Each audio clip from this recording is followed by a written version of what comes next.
Assalamu alaikum.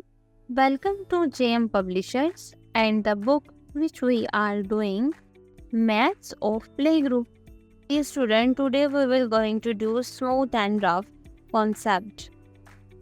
Look here. Here is cat. One is rough and one is smooth.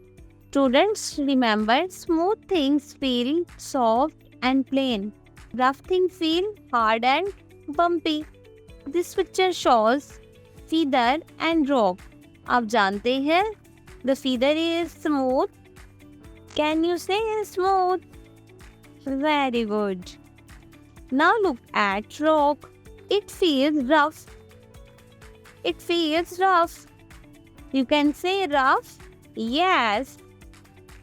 This is apple. And this apple is smooth. This is pineapple. क्या है pineapple? And pineapple is rough, not smooth. Last picture shows one dish and dish is smooth and dishwasher is rough. You can say rough. Yes. So dear student, we can say smooth things feel soft and plain. Rough things feel hard and bumpy.